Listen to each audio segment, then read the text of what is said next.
Cabinet मंत्री भूपेंद्र यादव बोले, आर्थिक रूप से कमजोर वर्ग को 10% आरक्षण दिया। कांग्रेस की स्थिति खिसियानी बिल्ली खंबा नोचे वाली। केंद्रीय मंत्री भूपेंद्र यादव ने मेडिकल शिक्षा के क्षेत्र में ओबीसी के लिए 27% आरक्षण और आर्थिक रूप से कमजोर वर्ग के लिए 10% आरक्षण के फैसले को ऐतिहासिक बताते हुए प्रधानमंत्री नरेंद्र मोदी को धन्यवाद दिया है। इसके साथ ही भूपेंद्र यादव ने कांग्रेस पार्टी पर भी बड़ा हमला बोला है। प्रेस कॉन्फ्रेंस को संबोधित करते हुए भूपेंद्र यादव ने कांग्रेस के कार्यों पर सवाल उठाए और पूछा कि जब उनकी सरकार देश में शासन कर रही थी तो पार्टी ने पिछड़े वर्ग के लिए क्या किया। पर्यावरण, वन और जलवायु परिवर्तन मंत्री भूपेंद्र यादव ने प्रेस कॉन्फ्रेंस करते हुए कहा कि बीजेपी ओबीसी समाज और आर्थिक रूप से पिछड़े वर्ग के युवाओं को मेडिकल कॉलेज की पीजी और यूजी की पढ़ाई में आरक्षण का निर्णय लेने के लिए प्रधानमंत्री नरेंद्र मोदी को बधाई देती है और उनका अभिनंदन करती है।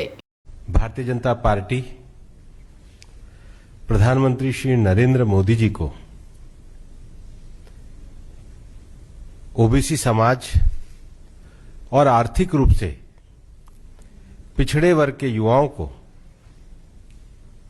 उनके नेतृत्व में मेडिकल कॉलेज की पीजी और यूजी क्लासेस में एडमिशन देने का निर्णय माननीय प्रधानमंत्री नरेंद्र मोदी जी के नेतृत्व में किया गया है, उसके लिए उनको बधाई देती है और उनका अभिनंदन करती है। ये एक ऐतिहासिक अवसर है कि लंबे समय से देश में समतामूलक समाज की स्थापना के लिए समाज के सभी वर्गों को समाहित करते हुए समरस भारत की रचना को करने के लिए बहुत सारे निर्णय एक लंबे समय से पेंडिंग थे। प्रधानमंत्री जी के नेतृत्व में उनको पूरा करके सरकार ने सामाजिक समरसता का, समतामूलक समाज का और सभी वर्गों की भागीदारी को सुनिश्चित करने के जो संवैधानिक दायित्व उनको पूर्ण करने का प्रयास किया है। हम ये भी जानते हैं कि पिछड़ा वर्ग का जो आयोग था उसको संवैधानिक आयोग देने की मांग एक लंबे समय से पेंडिंग पड़ी थी। यूपीए सरकार के 10 साल निकल गए लेकिन उसको संवैधानिक आयोग का दर्जा नहीं दिया गया। माननीय प्रधानमंत्री जी के नेतृत्व में पिछड़ा वर्ग आयोग को संवैधानिक आयोग का दर्जा दिया गया।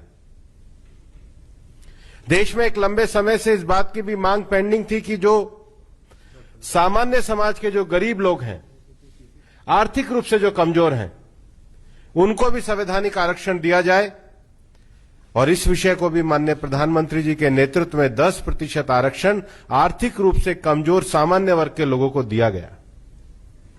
भारत के संविधान में जो सामाजिक, आर्थिक और राजनीतिक न्याय की संकल्पना है उसको पूरा करने का काम माननीय प्रधानमंत्री जी के नेतृत्व में किया गया और इसीलिए मेडिकल कॉलेज में भी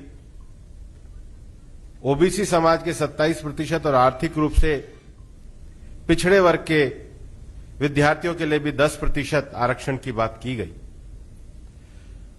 और इस बात को कहते हुए भी संतोष होता है कि माननीय प्रधानमंत्री जी के नेतृत्व में जो हमारी जिस प्रकार से ये सरकार चली है, उस सरकार के अंतर्गत पिछले भी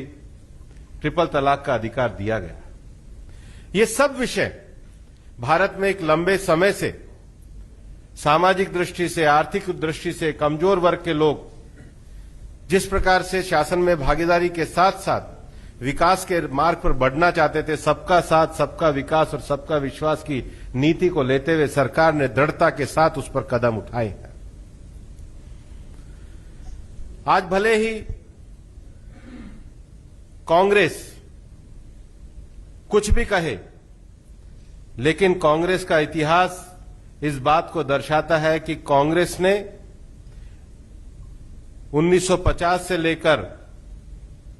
1977 तक, जब वो 74 तक वो पूरे देश के शासन में रहे और उसके बाद भी पिछड़ा वर्ग आयोग को, चाहे काका कालेलकर की रिपोर्ट हो, चाहे मंडल आयोग की रिपोर्ट हो, उसको लागू नहीं किया। कांग्रेस ने कभी भी आर्थिक रूप से सामान्य समाज वर्ग के जो लोग हैं उनको समाज की मुख्य धारा में आगे बढ़ाने के लिए उनके लिए भी किसी प्रकार की नीति को लागू नहीं किया गया। और इतना ही नहीं, मैं तो ये कहना चाहूंगा कि ये कांग्रेस के संसदीय परंपरा के आचरण पर एक धब्बा लगाने जैसा प्रश्न चिन्ह है कि जब पहली बार देश के मंत्रिमंडल में माननीय प्रधानमंत्री जी के नेतृत्व में एक बड़ी संख्या में ओबीसी समाज के लोग, दलित समाज के लोग, ट्राइबल समाज के लोग, सामान्य समाज के लोग और सबसे बड़ी संख्या में महिला वर्ग इस मंत्रिमंडल में जब आए और संसद के सामने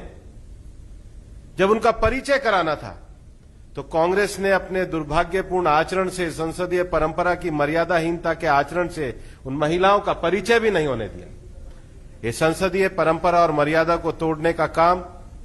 कांग्रेस के द्वारा लगातार किया जाता रहा है और इसलिए भारतीय जनता पार्टी की सरकार माननीय प्रधानमंत्री जी के नेतृत्व में सभी वर्गों को सामाजिक न्याय के लिए, सभी वर्गों के आर्थिक उत्थान के लिए पूरी तरीके से समर्पित है। और माननीय प्रधानमंत्री जी ने जिस प्रकार से हमेशा संकल्प किया है कि उनकी सरकार गरीबों के कल्याण के लिए समर्पित है, शासन में गरीबों तक उनकी योजनाओं को पहुंचाने के साथ ही साथ अपनी सामाजिक नीतियों के माध्यम से उनको अवसरों में भी उसी प्रकार की उपलब्धता प्रदान की गई है और इसके लिए हम सब माननीय प्रधानमंत्री जी का अभिनंदन करते हैं।